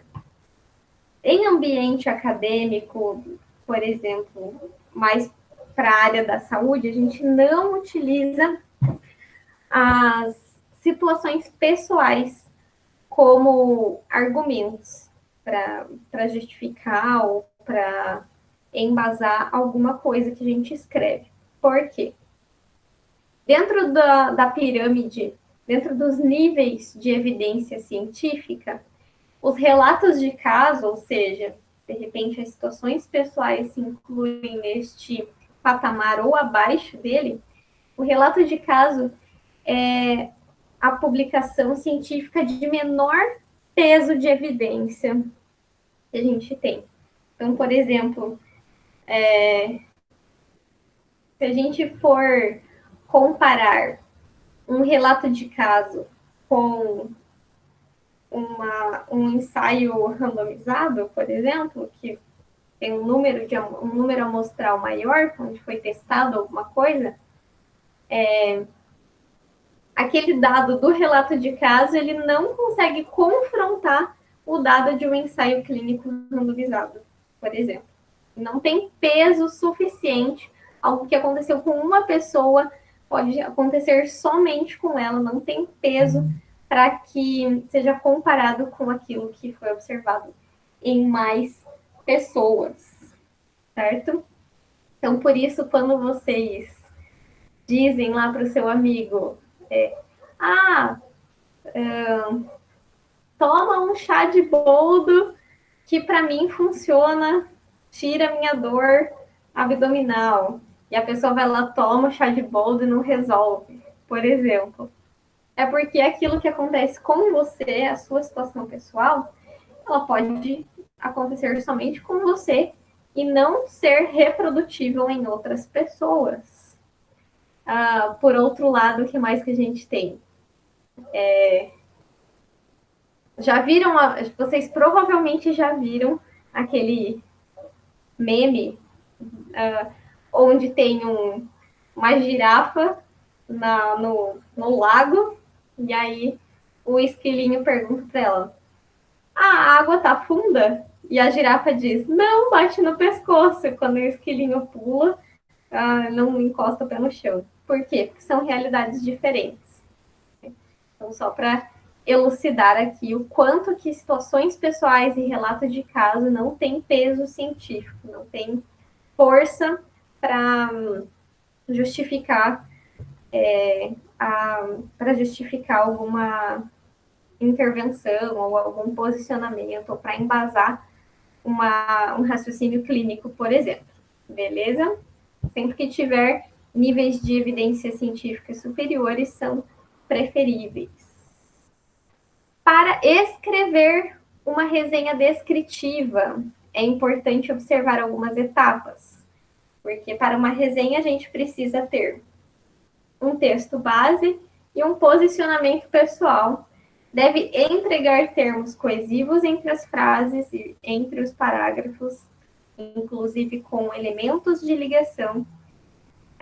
Deve ter este formato aqui de fonte Arial 12 ou Times New Roman 12 também, aqui está 13, mas é porque isso aqui foi retirado lá das normas da BNT. Mas na Uniavan a gente utiliza o tamanho 12 e o espaçamento 1,5 entre linhas. Lembrar que, segundo as normas da BNT, no resumo, o espaçamento é simples, tá? Segundo as normas da BNT. A estrutura da resenha descritiva tem que ter o quê? Título centralizado em negrito, em maiúsculo, lá no centro da página. Nome do resenhista vai estar aqui no canto direito. Não sei se está aqui o canto direito no vídeo. Logo abaixo do título e vai ter um númerozinho ali que vai ser a referenciação lá na nota de rodapé. Na nota de rodapé vai estar a descrição das qualificações daquele autor dessa resenha. Então, vocês, enquanto acadêmicos, vai ter lá o nome de vocês como resenhista, vai ter o número 1, e lá embaixo, nas notas de rodapé, vocês vão incluir acadêmico do curso de graduação em fisioterapia da Uniavan, por exemplo, entendeu? Ou se vocês têm outra titulação também. Sou, sei lá, técnico em administração e graduando discente do curso de graduação em fisioterapia da Uniavan, por exemplo.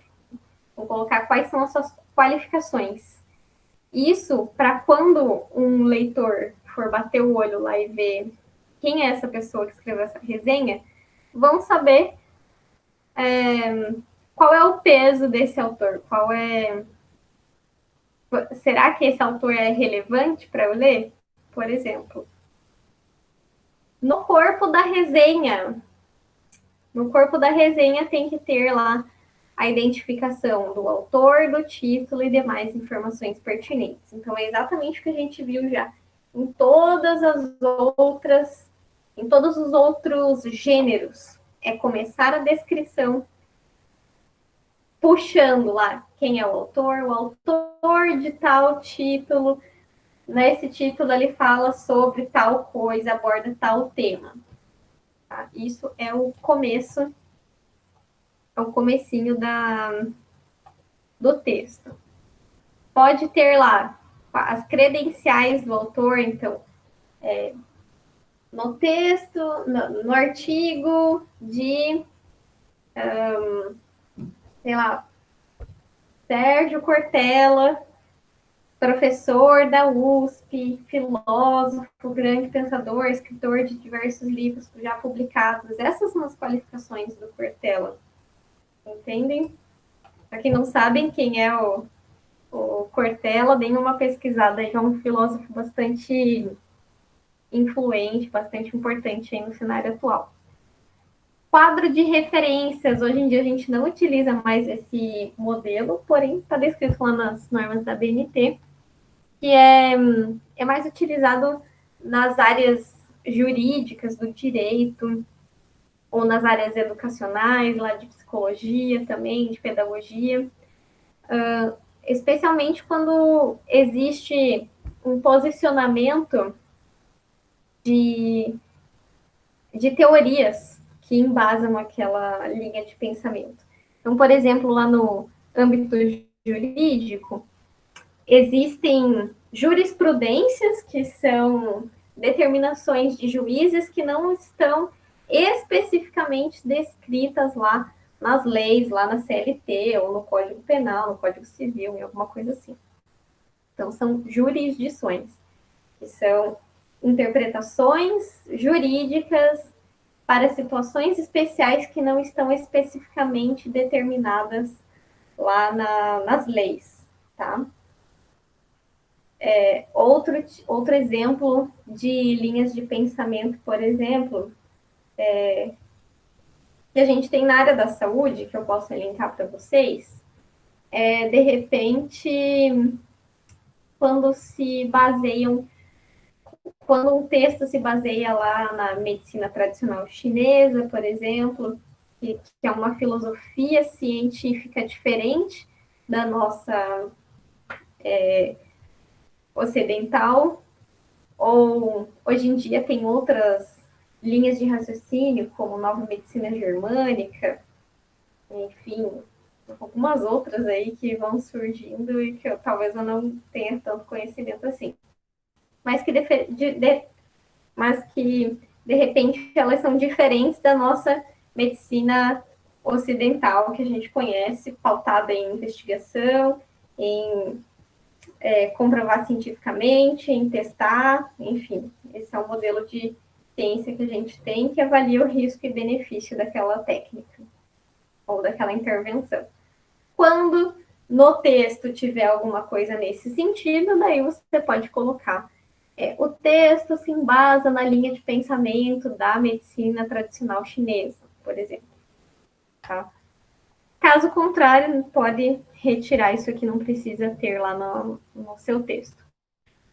E aí, por fim, vem os próximos parágrafos, que vão ter lá as reflexões desenvolvidas durante a leitura. Pode falar sobre o estilo de linguagem, a estrutura daquele texto, se é um artigo, se é uma tese, se é uma dissertação, se é um livro, se é uma revista, quais os conceitos foram apresentados por aquele autor, qual foi a metodologia aplicada pelo autor para desenvolver aquele texto base, qual é a pertinência deste assunto do ponto de vista dos acadêmicos de fisioterapia.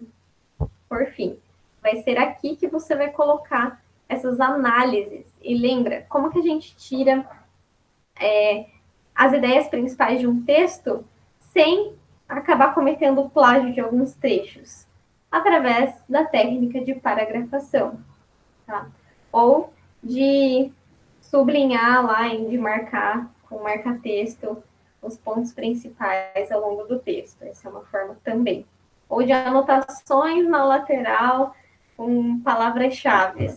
De repente, pode ser uma técnica também, se vocês não quiserem fazer a paragrafação. Último parágrafo, conclusão do autor do texto estudado. Qual foi a conclusão do autor daquele texto principal, do texto base? E aí vem as indicações do resenhista, sugerir para quem aquela obra é interessante. Essa obra é interessante para as gestantes no segundo trimestre, porque aborda os exercícios preventivos e de manutenção da musculatura durante o período gestacional. Sei lá, estou dando um exemplo. É relevante para os acadêmicos do curso de fisioterapia na terceira fase, porque estão estão aprendendo a avaliação em fisioterapia. Também é uma sugestão do desenhista. E finaliza lá com as referências. Qual vai ser a diferença com a resenha crítica? É que vai ter mais um bloquinho aqui, onde você vai colocar o seu posicionamento pessoal. Ou seja, o processo de redação da resenha crítica. Realizar leitura averiguativa, que é pegar o título, o autor, do que fala. E leitura analítica, por meio da paragrafação, ou da marcação de palavras, enfim, da técnica de leitura que você tiver mais adequada, você elencar mais adequada.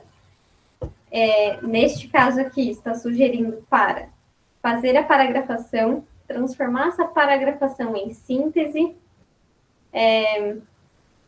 e, por fim, você pode analisar com outros textos que falam sobre, de repente, aquele assunto, ou com a sua própria experiência que fale sobre aquele assunto.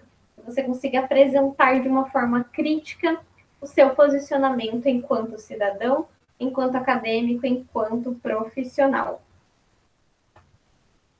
Aqui eu coloquei um exemplo para vocês do início de uma resenha, para vocês verem como que é o modelo de estrutura. Então, tem lá o título, centralizado em letra maiúscula, negrito. Tem o nome do resenhista, que neste caso é a Neucione. Ela começa lá descrevendo o texto, motivar os seus alunos, escrito pelo autor fulano de tal, fala sobre tal tema. As credenciais do autor. O autor é doutor em psicologia pelo Instituto da USP, atua no programa de pós-graduação da Universidade de Londrina. Então, poxa, esse autor é um cara que entende do assunto, né? A gente parte do princípio que ele tem uma boa formação, uma boa base para escrever sobre este assunto. Aqui, como eu citei para vocês, não é tão comum a gente falar sobre as linhas de pesquisa ou as linhas de autores, né? Mas aqui a Neucione descreveu que o texto é escrito em língua padrão, empregado em termos específicos, tananã. Ele declara, quem? O autor está lá em terceira pessoa. Ele declara que a motivação é determinante para a aprendizagem. Ele destaca que é necessário tal coisa. E finaliza. Aqui não finaliza, né? Porque aqui tem uma resenha de umas 3 páginas. Mas percebam aqui a nota de rodapé, que tem lá a referência do 2, que indica que a Neucione é acadêmica da segunda fase do curso de psicologia e aluna do curso de extensão de técnicas de redação, que foi onde a gente fez esse curso aí de produção acadêmica. Certo? Então, finalizando aqui, pessoal, para vocês, eu trouxe uma série de elementos de ligação para que vocês tenham um arsenal para poder escrever. Então, elementos de ligação, eles são lá advérbios, locuções, conjunções, preposições. São palavrinhas que vão fazer uma frase encaixar na outra.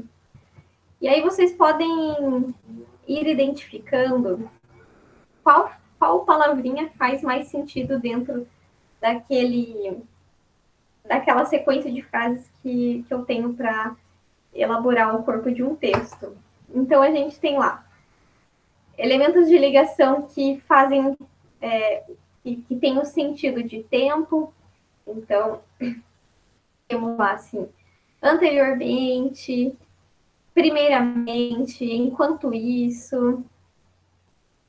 Temos aqueles que têm o sentido de semelhança e comparação, condição e hipótese, explicação quando você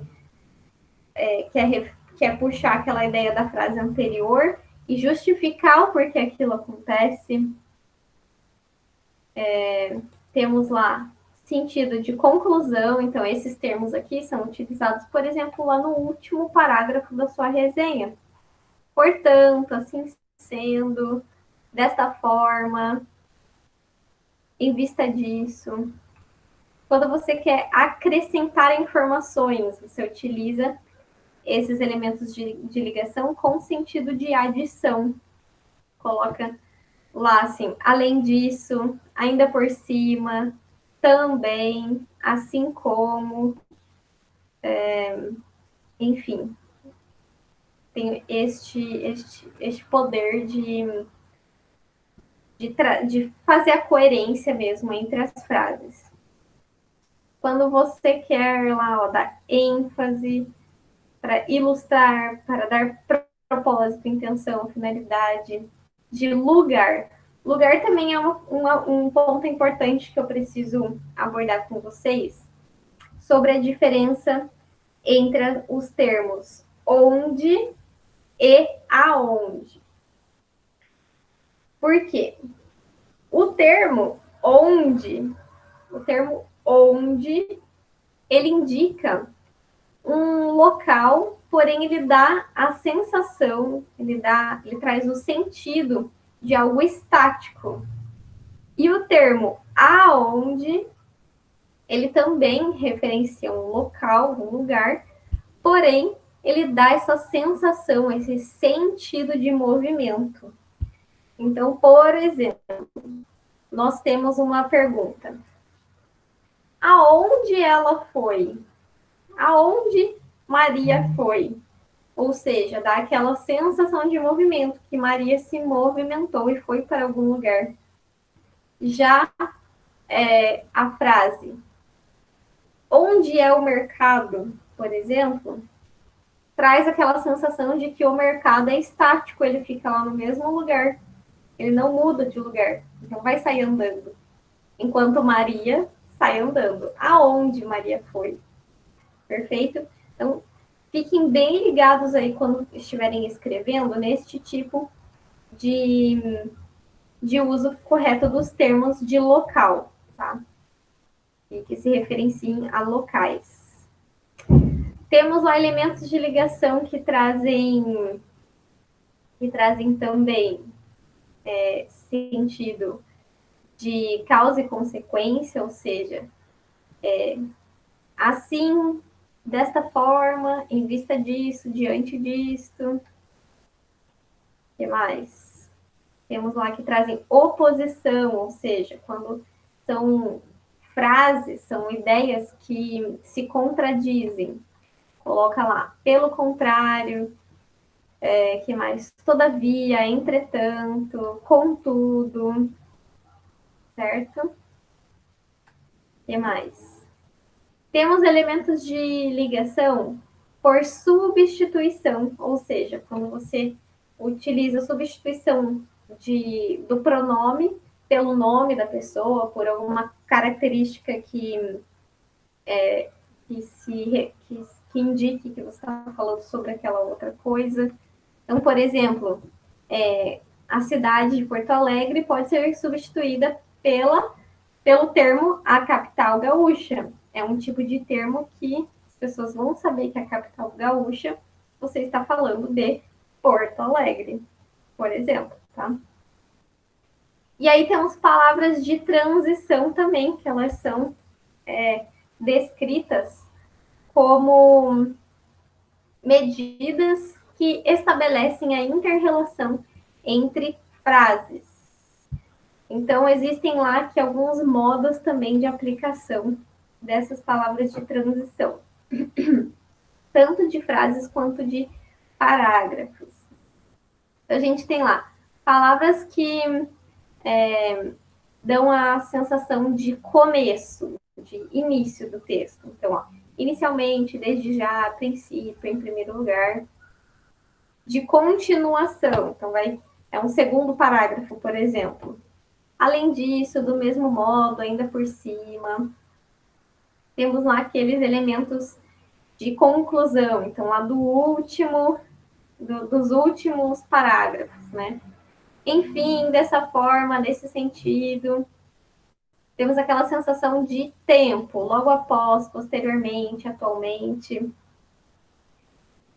De semelhança, temos aquele igualmente, conforme. De causa e consequência, então, em virtude disto. De exemplificação, temos lá assim, em outras palavras, ou seja. E aí aqui eu deixei uma sequência aqui de palavras que são termos coesivos que vocês podem utilizar. Tem aqui esse com um tipo de design mais bonitinho, mais atrativo para vocês visualizarem. Então, temos lá alguns termos que são utilizados na introdução, na continuação do texto, na conclusão, quando falam de tempo, de causa, exemplo e semelhança, para vocês consultarem. E alguns verbos que são utilizados lá para descrever. Então, definir, enumerar, argumentar. Vocês podem utilizar este banco de palavras para redigir o texto de vocês. Então, aqui eu coloquei, por último, coloquei algumas frases que vocês podem utilizar para enriquecer o texto de vocês, quando vocês forem escrever sobre algum assunto. Então, temos lá, vocês podem até usar exatamente essas frases aqui para compor a ideia de vocês, tá? Então, observa-se que tal cenário é benéfico para tal pessoa, para tal população, em tal momento. Observando um passado próximo, nota-se que houve uma melhora, houve uma piora, enfim, coloca lá a qualidade. Com frequência, comenta-se que tananã, tananã, alguma coisa. Ao averiguar alguma coisa, compreende-se que alguma coisa acontece. É conveniente recordar-se de que num passado próximo existiu tal relato. Enfim, tá? Algumas frases aqui bem genéricas para que vocês tenham realmente um arsenal para consultar quando forem escrever o texto de vocês. Certo?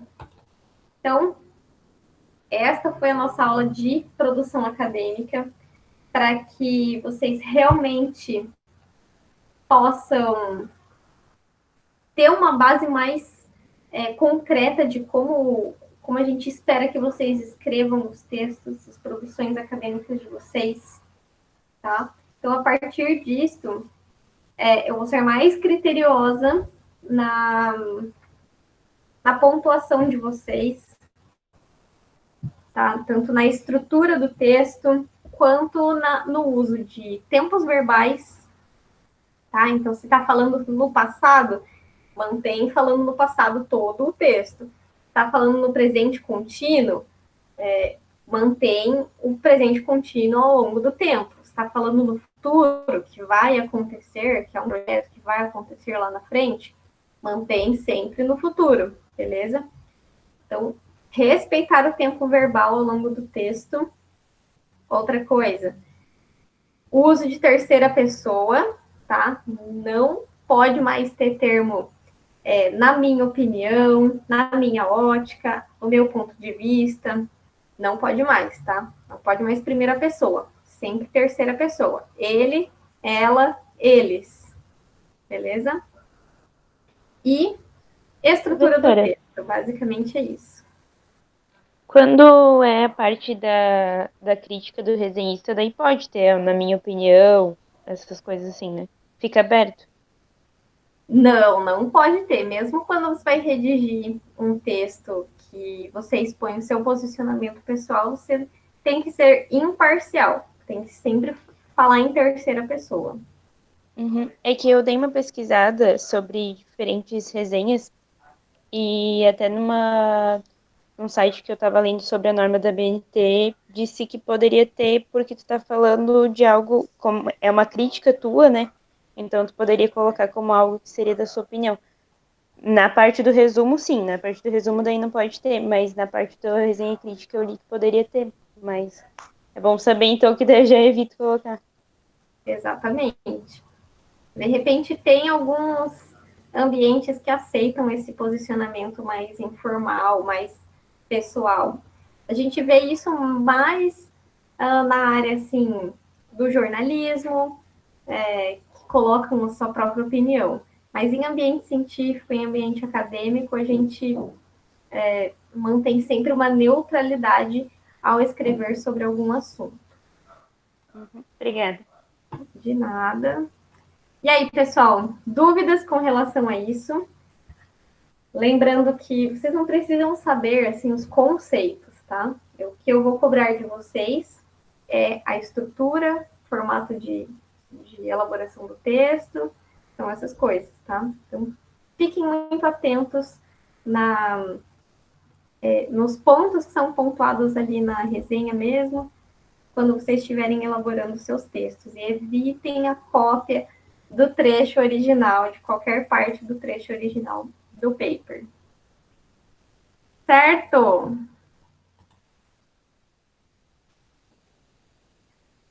E aí, cansados da aula de hoje? Me contem como foi.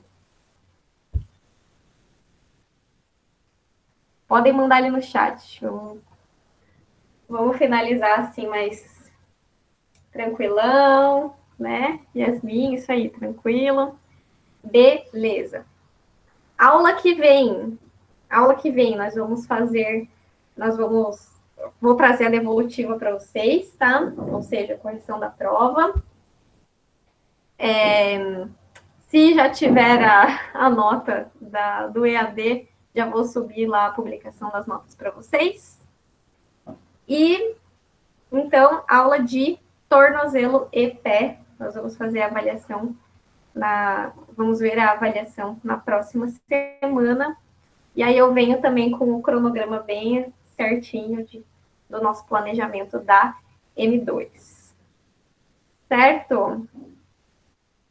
Pessoal, eu vou ficar disponível até às 22 horas aqui mesmo, no Google Meet, pelo chat, se vocês quiserem ainda tirar alguma dúvida. Mas estão dispensados. Foi uma semana tumultuada, né? Semana passada, então descansem. E semana que vem voltamos com os nossos conteúdos. Dicas boas, ótimo, isso aí. Muito bem, pessoal. Muito boa noite para todo mundo. Quem tiver alguma dúvida ainda, pode me mandar. Deixa eu encerrar aqui a nossa gravação.